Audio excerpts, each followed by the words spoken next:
अस्सलाम वालेकुम and welcome to travel X by Haseeb. मेरा नाम हसीब है। जैसे कि मैं आपको लिए यूट्यूब के ऊपर इमिग्रेशन और वीज़ा रिलेटेड वीडियोस बनाता रहता हूँ। तो आज की जो वीडियो है वो है जीसीसी कंट्री स्पेशली यूएई से जापान का वीज़ा कैसे लिया जा सकता है और इसकी क्या फ़ीस है, क्या प्रोसीजर और कितने टाइम के अंदर आपको वीज़ा मिल सकता है। तो सबसे पहले मैं आपको ये रिक्वेस्ट करूँगा, आपने अभी तक अगर चैनल को सब्सक्राइब नहीं किया तो चैनल को सब्सक्राइब कर दें और वीडियो अगर आपको पसंद आए तो उसे लाइक ज़रूर कर दीजिएगा। तो सबसे पहले आते हैं जापान के वीज़ा की तरफ कि जापान का जो वीज़ा है वो हमें कितने टाइम में मिल सकता है और कितनी फ़ीस में मिल सकता है। जापान के वीज़ा के लिए सबसे पहली शर्त तो ये है कि आप यूएई के रेजिडेंट हों, यानी कि आपके पास एम्प्लॉयमेंट वीज़ा होना चाहिए और आप यहाँ पे यानी कि परमानेंट जिसे बोलते हैं, आपके पास एमिरेट्स आईडी यहाँ का होना चाहिए। विज़िट वीज़े के ऊपर आप अप्लाई नहीं कर सकते। तो इसकी जो फ़ीस है मैं आपको बताता चलूँ, पाकिस्तानी पासपोर्ट होल्डर्स के लिए इसकी किसी किस्म की कोई फ़ीस नहीं होती। हाँ जी, बिल्कुल ज़ीरो फ़ीस पे आपको जापान का वीज़ा मिलता है। तो और दूसरी बात है, अब इसके डॉक्यूमेंट्स की तरफ आते हैं और अप्लाई करने का तरीकाकार क्या है। मैं लिस्ट ऑफ डॉक्यूमेंट्स जो है वो नीचे डिस्क्रिप्शन में भी दे दूँगा और मैं आपको साथ साथ बता भी देता हूँ। सबसे पहले तो जो मेन है, जो किसी भी आप कंट्री का वीज़ा अप्लाई करते हैं यूएई से, तो आपका एमिरेट्स आईडी वैलिड होना चाहिए। ठीक है, जो आपका वहाँ का आईडी है जिसको आप एमिरेट्स आईडी बोलते हैं। उसके बाद आपके पास जो है वीज़ा एप्लीकेशन फ़ॉर्म, ये आप जब मैं नीचे लिंक दे रहा हूँ, वो जापान की आप वेबसाइट से जाके, जो जापान एम्बेसी की वेबसाइट है वहाँ से आप इसे डाउनलोड करके पीडीएफ में आप इसे फ़िल करके प्रिंट ले सकते हैं इसका। ठीक है, उसके बाद आपका जो पासपोर्ट है वो एटलीस्ट मिनिमम जो है 6 मंथ के लिए वैलिड होना चाहिए। 3 मंथ का भी चल जाता है, लेकिन मैं रेकमेंड करूँगा आपको कि आपका जो पासपोर्ट है वो 6 मंथ के लिए वैलिड हो। उसके बाद आपका यूएई का वीज़ा, यहाँ पे लोगों को ये डाउट होता है कि अभी यूएई के लॉ के मुताबिक आपके पास जो वीज़ा है वो पासपोर्ट पर पेस्ट नहीं होता, तो यानी कि स्टिकर नहीं लगाया जाता, तो वो कहाँ से लेंगे। जैसे कि मैं पहले भी आपको रेकमेंड करता हूँ कि आप आईसीए की वेब एप्लीकेशन डाउनलोड कर लें प्ले स्टोर से, और वहाँ से आप अपना जो स्टिकर वीज़ा की कॉपी बड़ी इजीली निकाल सकते हैं। वहाँ पे आपको अपने सारे रिलेटेड डॉक्यूमेंट्स जितने भी आपके एमिरेट्स आईडी है, वीज़ा कॉपी है, ये सब बड़े इजीली मिल जाएंगे। तो ये 3 डॉक्यूमेंट्स हो गए। उसके बाद मैं अगर आऊँ तो 2 रीसेंट फ़ोटोग्राफ्स आपकी विद वाइट बैकग्राउंड, ये आप किसी भी स्टूडियो पे अगर जाएंगे, आप उन्हें बताएं कि ये मैंने वीज़ा के लिए लेनी है, तो उनको डायमेंशंस पता होती हैं। रिसेंटली होनी चाहिए, बहुत ओल्ड नहीं होनी चाहिए। कुछ दोस्त पुरानी फ़ोटोज़ ले जाते हैं, तो इस वजह से भी वीज़ा समटाइम रिजेक्ट हो जाता है। तो रीसेंट फ़ोटो, रीसेंट मतलब यानी कि पिछले एक आधे महीने में आपने वो ली है तो वो भी चल जाएगी, लेकिन ज़्यादा पुरानी 6 महीने पुरानी, 1 साल पुरानी, वो नहीं चलेगी। ठीक है।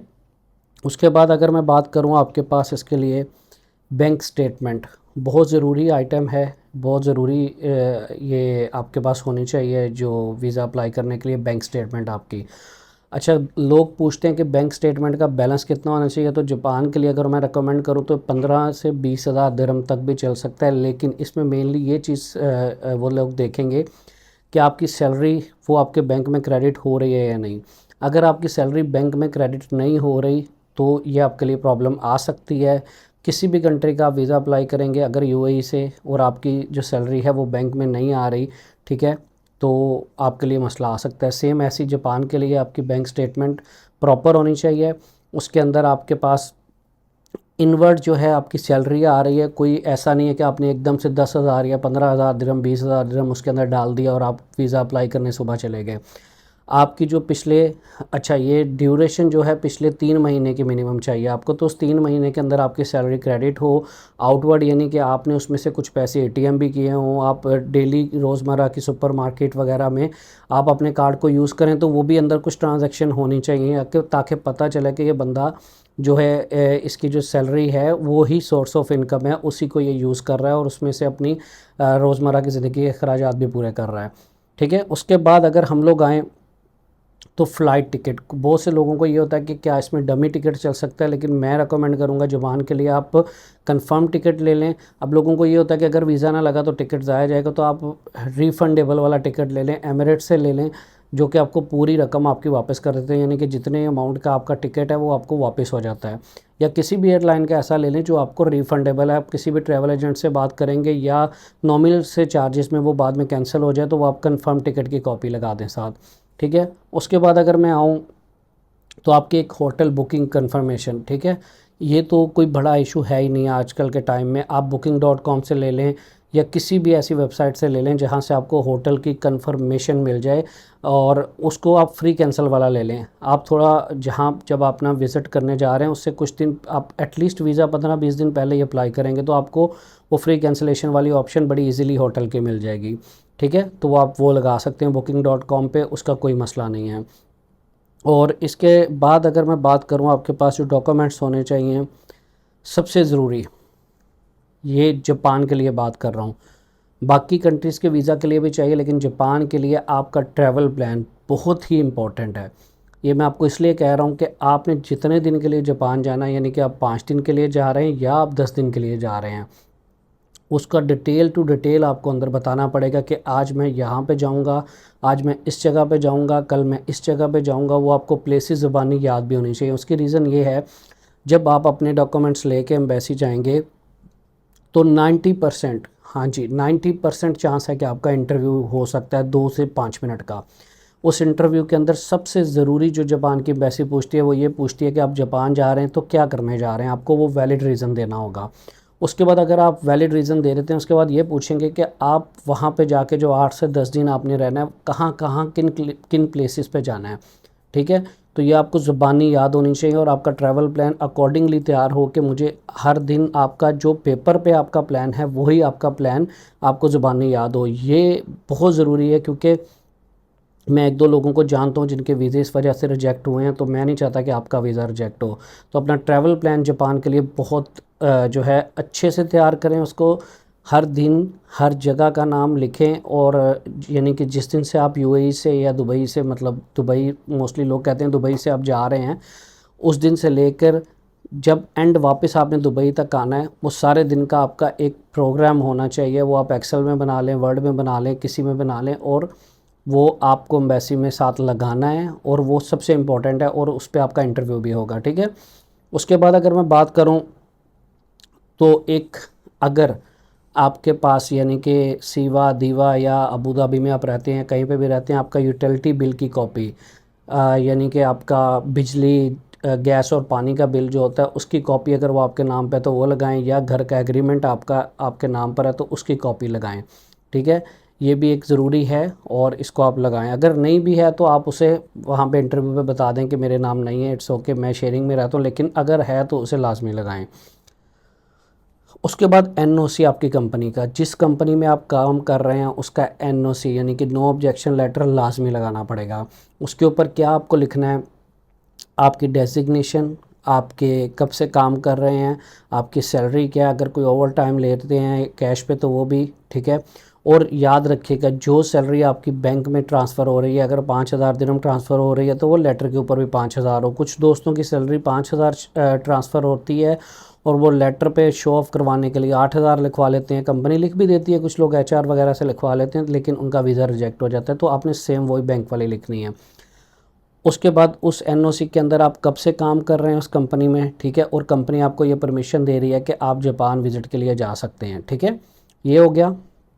उसके बाद अगर मैं करूं तो कोई भी आपका प्रीवियस वीज़ा अगर लगा है, यानी कि आप सपोज़ करें सऊदीया भी गए हैं, ओमान गए हैं, या किसी भी कंट्री में गए हैं, तो आप उसकी कॉपीज़ जो हैं वो कलर प्रिंट निकाल लें।